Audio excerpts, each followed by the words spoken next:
दंडवत प्रणाम। Video number 30, लीला number 30 एकांकी की लीलाएं चल रही हैं और 112 तक एकांकी की लीलाएं हैं। तो मैं बता रहा था श्री चक्रधर स्वामी महाराज 40 साल एकांक में रहे। कौन बोलो ना बोले चे नहीं, 3 वर्ष बड़ोचरा आइले, 40 साल एकांक में रहे। तो एकांक की हमारे पास ये लीलाएं हैं 112 तक। उसके बाद बाईसा माता को मेहकर आ जाएगा।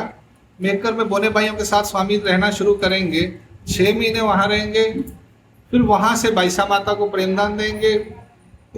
और ये टाइम 8.5 साल के करीब है जब श्री चक्रधर स्वामी महाराज बेलापुर से फरवरी के महीना में 1273 में बेलापुर छोड़कर उत्तरापंथ को चले गए।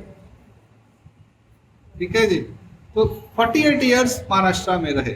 जब 40 साल का समय है, वहां की लीलाएं, जैसे ये स्थान है, मौदा का स्थान है, भंडारा का स्थान है, रामटेक का स्थान है, नांदेड़ के स्थान है, ये स्थान जो है बाद में मिले, पर ये लीलाएं जो है श्री चक्रधर स्वामी जी ने खुद बताई कि जब मैं ऐसा ऐसा था तो हम ऐसी प्रवृत्ति थी।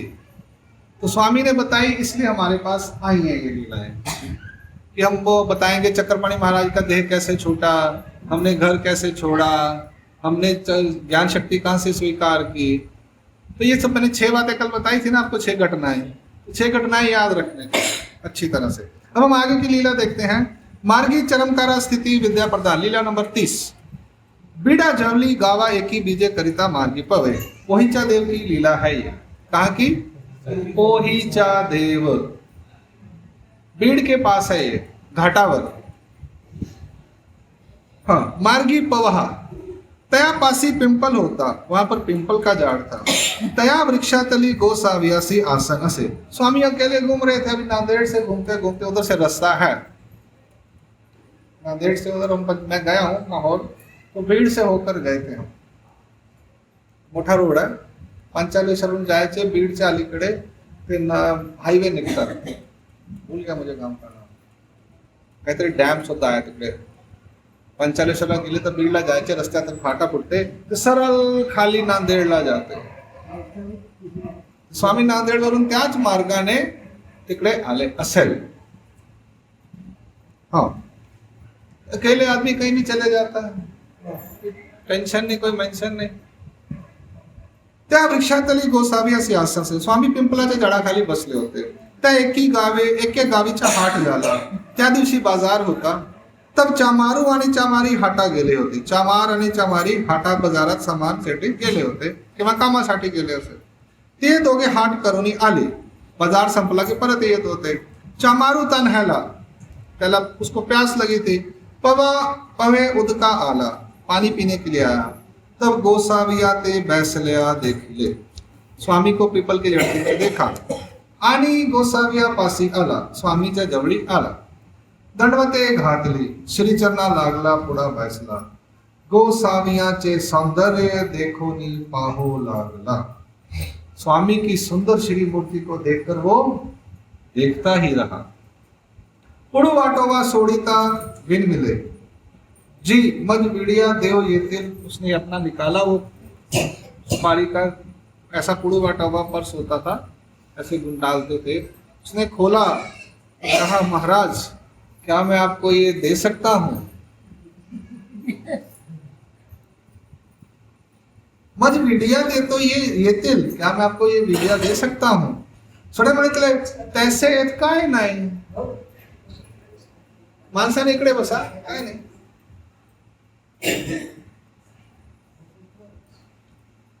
अब उसने क्यों पूछा ऐसा कि क्या मैं आपको ये दे सकता हूं?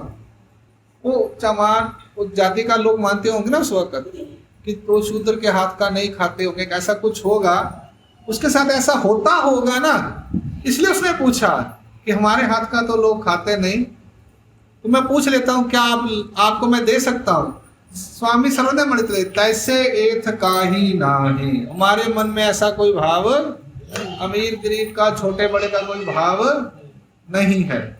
मग तो फल फोडणी मी 2 फोड्या केल्या, मग त्याने ते सुपारी की 2 तुकडे किए, थोडी हलविल्या, विड्या करून दिल्या, विडा बना कर दिया.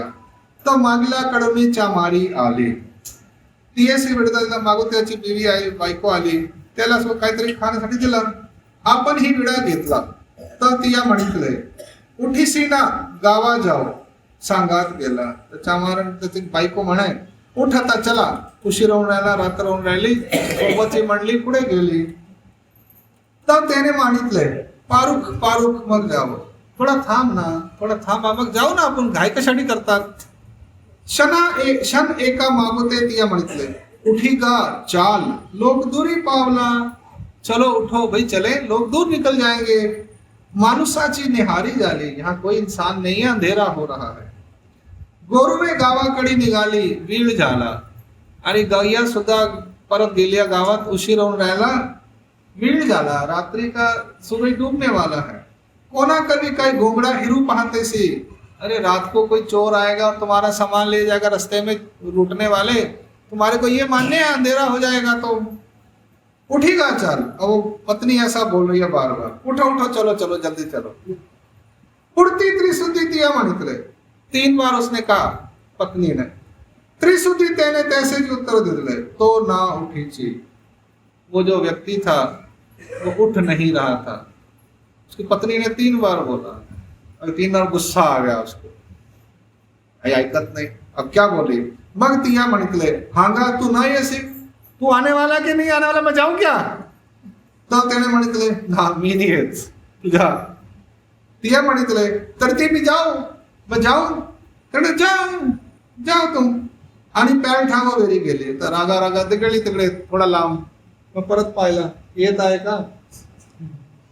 ऐसा सब जगह होता है, गुस्सा उससे चलता रहता है, तब भी चलता था, आज भी चलता, आगे भी चलता रहेगा, नई बात नहीं है.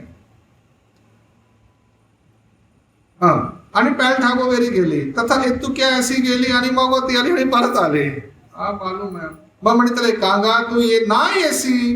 त्याने म्हणितले, ना ये. वो बोल रही है तू आएगा नहीं क्या, वो कह रहा मैं नहीं आता. तिया म्हणितले, तरी फेडी माझ्या माथांच्या हात. मेरे माथे पे जो सिंदूर बिंदी लगी है ना, इसको पोछ दे अपने हाथ से. तूने डाला था ना लग्नाच्या वेळी, तुझ त्याला काढून टाक. तेरे म्हणितले, फेडीला जाए, जा, मैंने पोछ दिया, समझ ले. तर तिया म्हणितले, तरी कोण साक्षी. लग्नाच्या वेळी साक्षी होते, आता फेडण्याच्या वेळी कोण साक्षी. साक्षी तर पाहिजे, विटनेस. त्याने म्हणितले, ना हे गोसावी साक्षी. ये जो चक्कर गोसावी है ना, ये साक्षी है कि तेरा मेरा तलाक हो गया. म्हणून गोसाव्याकडे दाखविले. बोला ये है ना महाराज. तर तिने म्हणितले, हा देव हो, हाँ जी भगवान जी, ठीक कह रहे ये. गोसावी प्रेमी श्री मुक्त मानिले. मारे कहते, हाँ ठीक है, तुम्हारा तलाक हो गया. असे म्हणे, हो बरोबर म्हणते ते, झाला तुमचा. मग ते निघाली, तू चली भी गई. हो, काय रडली नाही, जाऊ द्या, सुटका झाला आपला. ते निघून गेली बायको पोरगी, तो लेडीज चली गई. वो वहां पे वो व्यक्ति वहां पर है और चक्कर स्वामी वहां पर है. गोसावी त्या चरमकाराते कृपा दृष्टि अवलोकिले. स्वामी ने उसकी तरफ कृपा दृष्टि से देखा. त्यासी गोसाविया पासोनी अनुपम्य स्थिति झाली. अनुपम्य यानी जिसकी उपमा नहीं की जा सकती, किसी से बराबरी नहीं की जा सकती, ऐसी स्थिति हो गई. पहाड़ो एक आनंद भोगीला. एक प्रहर भर उसने आनंद भोगा. नाविक पातळ झाली, थोड़ा आनंद कम हो गया. गोसावी तांबूल प्रति जिता तेने हाथ ओढ़विला. स्वामी वो जो पीड़ा था वो निकालने लगे, उसने ऐसे हाथ आगे किया तो प्रसादू घेतला. प्रसाद लिया, विद्या झाली. प्रसाद गिरने के साथ उसको क्या हो गया, देवता की विद्या हो गई. तया तब मी कवन काही हे ऐसे देह भाव विसरले. मग त्याला विसरून गेला की मी कोण आहे, कुठला आहे, त्याला सगळे विद्या मुले विसरून गेला. ते लोकी पुरुष होऊनी वर्तती. आता ते गाव सोडून दुसऱ्या लांबकडे गेला. आता त्या स्थितीमुळे त्याला चमत्कार येऊ लागला. त्या लोकांमध्ये ते एक सिद्ध पुरुष होऊन राहू लागला. ते विचरत विचरत खोल नायकाच्या आंब्यासी आले. वो चलते चलते खोल नायका कुछ गांव था, आंबे नाम का गांव है, वहां आया. तेच ईश्वर पुरुष म्हणून ईश्वरत्वे वर्तो लागले. तया ते लोक ईश्वर पुरुष म्हणून घरोघरात जे वाव्या नेती, घरोघरी उठीती, नहानीती, चंदने चर्चित पूजा, धूप आरतिया मंगल आरतिया करीती, आड़वाटी ठानवया जेवन, बाज सुखवतिया वरी निद्रा, ऐसे घरोघरी पूजा हो लागली. स्वामी की विद्या देने के कारण उसमें समर्थ आ गया और वो आंबे गांव है कोई खोल नायक का, वहां गया. वहां ईश्वर पुरुष लोग उसको समझने लगे. उसको घर घर ले जाते थे, नहाते थे, खाना खिलाते थे, सुलाते थे, उसकी सेवा करने लगे. एको दिसू एक आपल्या घरात घेऊन गेले. सर्वांगी चंदनाची भौरी, आड़े गंधकता, निंब लोन ऐसी पूजा के लिए जो सूत्र. एक दिन कोई उसको अपने घर ले गया और उसने सब उनकी पूजा वगैरह की और चंदन लगाया, खाने के लिए दिया. ऐसे सब उचित जेव बैसले असती. वो खाना खाने के लिए बैठे हुए थे. तब त्या पुरुषाची गावीचे चामार तेत हाटासी आले. अब वो क्या हो गया, उस गांव के बाकी उसके जो साथी थे चप्पल सिलने वाले, वो उस बाजार में आ गए.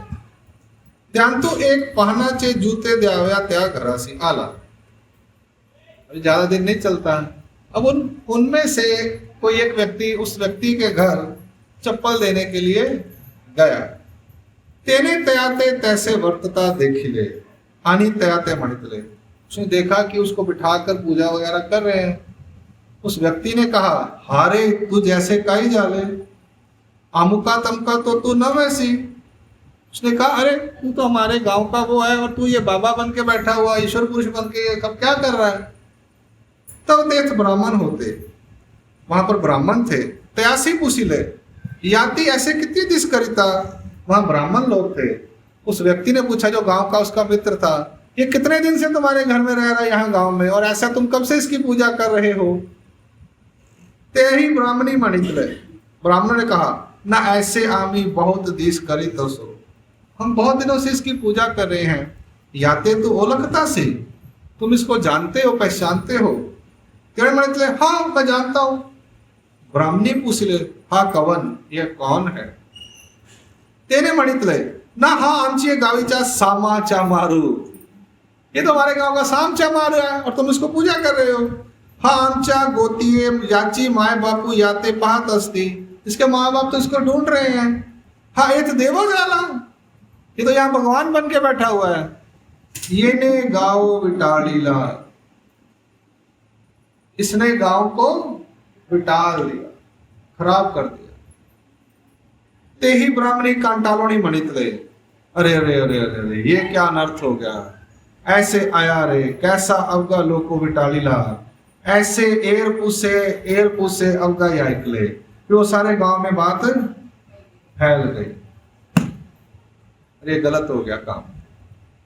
तय जगल देवी विंज देवी अधिकारी है. फिर वहां पर जो अधिकारी थे सरकारी, जगलदेव और विंजदेव नाम के दो थे. मग तयापसी अवगे महाजन आले, यानी कोर्ट थी वहां की, जो न्याय करने वाले शास्त्रों के हिसाब से सब गांव वहां पर गए. ते ही मणितले जे हा चमहारू इन्हें अवगा गांव बिटालीला. यह चमयार है और इसने पूरा गांव खराब कर दिया. तरी ऐसे ऐसी काई कीजिए, ऐसे के लिए क्या सजा है. मग ते ही निबंधकार प्रायश्चित देते. समार्थ ब्राह्मण बोला मिले. उन्होंने फिर जो जानकार थे शास्त्रों के उन्हें बुलाया. त्याते पुसीले, हाँ निबंध ये ने अपना गांव टाले तरी ऐसे ऐसी काय कीजिए. निबंध काट दिले. उन्होंने अपनी ग्रंथ शास्त्र की किताब निकाली, निबंध पाहिले, उसमें देखा. तब निबंधी कर्म विपाकी ऐसे निकाले। उसमें लिखा है, इसको बोलते हैं कर्म विपाकी की सजा दी जानी चाहिए।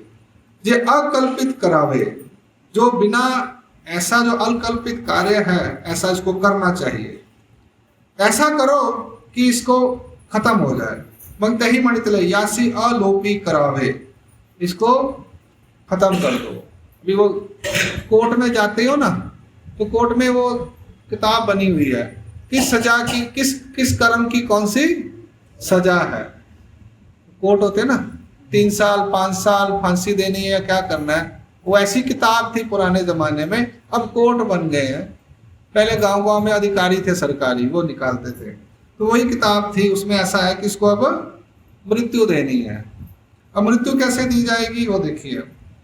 छून्याचा खड़ेयंतु बैसवावा वरी पाखाल सोड़वावी, बोलते हैं इसको चूना रखो, उसमें बिठा दो, ऊपर से पानी डाल दो, क्या होगा, चूना फूटेगा, और फूटेगा तो ये खत्म हो जाएगा, तड़प तड़प कर मरेगा। आप चूना खाते हो ना, थोड़ा ज्यादा खा लो तो ये जीभ जल जाती है ना। अब इतना चूने में उसको बिठाकर ऊपर से पानी डालेंगे तो क्या होगा, पूरी तरह से वो जल जाएगा शरीर उसका, तड़प तड़प कर मरेगा वो। उन्होंने कहा इसको ये सजा दे दो। पहले ये सजा देते थे, हो पुराने जमाने में ये सब होता था। अभी तो फांसी भी नहीं देते ज्यादा। हाँ, तही तय पुरुषा तैसे जी केले, उन्होंने उसको वैसे ही किया। खाच खनविली, खड्डा किया। तली चुन खड़े घातले, खड्ड्यात चुनियाचे खड़े खड़े घातले। तेज तैयार थे बैसविले, उसको बिठाया। वरी चुन खड़े ताउनी घातले, ऊपर से गरम गरम चूना डाला उसके ऊपर बिठाकर। त्यावरी पखाला रिचुलिया, पानी के जो पानी के वो बड़े बड़े आते थे उसमें से पानी डाल दिया। केतुली एक मांदी मिली तो लोग देखने के लिए आए। तब पहली कड़ोनी एक ही हाट बटिए होनी आले, उधर से दूसरे बाजार से कोई आया। मांदी देखो नहीं, एक आते पूछ ले, इतना रश देखकर पूछा क्या चल रहा है यहाँ पर। हांगा है मांदी काईसी, तेही मणितले तुम्हें नेना, तुम्हें मालूम नहीं है, कहते नहीं। तेने मणितले ना नेनो, तेही मणितले एथ जे ईश्वर पुरुष होनी खेलत होते, ते जाति चे चमार उमटले, तेने गावो बिटालीला। तया पुरुषा तैसे नहीं तैसे केले ते मांदी मिन लिए से। उसने बोला जो यहाँ ईश्वर पुरुष होकर खेलता था वो जाति का चमार निकला, उसको सजा दी, चूने में बिठाया, ऊपर से चूना भरकर ऊपर से पानी हमने डाल दिया चून खड़े में रखकर। ये उसके लिए ये सब लोग इकट्ठा हुए सजा देखने के लिए। मग एरी मणितले, वो जो व्यक्ति बाजार से आया उसने कहा तुम इत्यासी का ही कराल, तुम उसको कुछ भी नहीं कर सकते। ते पैरा हटांतु गड़ा माल तोंडी तांबुल ऐसे खेलत अस्ती, कहते वो यहाँ नहीं है, वो तो बाजार में गले में माला लेकर मुंह में तांबू लेकर वो बाजार में घूम रहा है और तुम कह रहे हो ये खड्डे के अंदर है। त्यांची गलाची माल सूखे ना, कहते उसके गले की फूल माला नहीं सूखती। माँ खड़े तो कई दांत डाल, खड़े में उसका क्या सूखेगा, उसके गले की माला सूखती नहीं फूल की, और तुम उसको क्या करने लगे हो। मगते परस्पर विरोधी ले, अरे नहीं नहीं ये झूठ बोल रहा है। जा पहा, वो कहते जाके देख लो बाजार में। तिही मणितले हो का पाहो, चला चलो देखने चलते हैं। मग अब के जी हाट बटी ऐसी धाविन ले, सब दौड़ के गए। बहती तब सर्वांगी चंदन ललाटी चंदनाचा आड़ा, गंध अक्षता गला गलदंडे पुष्पांची माला, ऐसे सब पूजित खेलत देखी ले। सभी ने देखा जिसको हमने चूने की भट्टी में डाला वो तो वहां मस्त खेल रहा है। सरद ने मग आणि त्यांसी आश्चर्य झाले, गावाचे लोकांना तर जातीचा चमार जरी असला ते स्वामी म्हणे ऐसे एथ काही नाही। ईश्वर के घर में ये जातिवाद भेद नहीं है। उनके घर में जीव देवता परमेश्वर, जीव म्हणजे जीव, वो पशु में है, पेड़ में है, या मनुष्य में है, या स्त्री में है, या पुरुष में है, उनको कोई भेदभाव, ये भेदभाव आपस में हमने निर्माण किया हुआ है। हम मनुष्यों ने अपनी श्रेष्ठता दिखाने के लिए। तो वो तो कह रहे हैं नहीं, ऐसा कुछ नहीं है. श्रद्धे मणितले बाई त्याची गलाचा गलदंडा आदि करुणी को माइजे चीना. अब स्वामी कहते हैं भाई उसके गले की फूलों की माला कभी सूखती नहीं थी. पूजा कनु ही बड़ी विखरे चीना. उसकी थोड़ी सी बुरा पूजा जो करता था वो भी बेकार नहीं जाती थी. मग ते तेथोनी निघाले ते अद्यापि आंब्याच्या पश्चिमेली डोंगरी वने माझी गुट दरडीय असती. कहते हैं अभी भी वो पुरुष आंबे, ये जो अंबा जो गई है क्या उधर है ना, बीड़ की तरफ है ना, तो आंबा आंबा ऐसा ही कुछ है यहाँ पर. उसके पश्चिम डोंगर में जंगल के अंदर बुट दरडीए में अभी भी वो पुरुष रहता है. ये बात स्वामी ने कई साल पहले बताई थी. आज देखने पर चले जाना. हे गोष्ठी गोसावी प्रतिष्ठानी घाटे हरिभट्टा प्रपंच विस्मृति करने नवेदली. यह बात पैठण में स्वामी ने घाटे हरिभट्ट को बताई. अनि बेलापुरी उत्तम रश्मि संचार निषेधी महादायसा 2 बार बताई है ये बात, बेलापुर में भी बताई है. मग महादायसी पूछिले, महादायसा ने फिर पूछा हाँ जी इसने ते ही तयासी केले तरी तयासी काई झालेची. जिन लोगों ने उन्हें चूने की भट्टी में डाला उनका क्या हुआ. वो तो निकल गए, वो ईश्वर पुरुष बन के जिनको स्वामी ने विद्या दी थी. पर जिन्होंने उसके साथ ऐसा चूना भट्टी वाला काम किया उनको क्या हुआ. पाप किया ना. सर्वज्ञ म्हणितले बाई तया तर त्यांच्या निर्वंश झाला, नरक झाले. ज्या लोकांनी त्याला मारण्याचा कट रचिला सर्वांचा निर्वंश झाला आणि नरक झाले. काबर श्री चक्रधर महाराजाकडून त्यांना विद्या झाली होती. विद्याचे सामर्थ्याने त्याला काहीच झाला नाही. ये देवता की विद्या थी. यहाँ पर यह लीला संपूर्ण होती है. लीला नंबर 30 और वीडियो नंबर 30 यहाँ संपूर्ण होती है. इसके साथ ही नवरात्रों की हमारी लीलाएं संपूर्ण होती हैं. आगे की वीडियो जब हम आगे कहीं बैठेंगे तो रिकॉर्ड करेंगे. प्रणाम. सर्वज्ञ श्री चक्रधर स्वामी की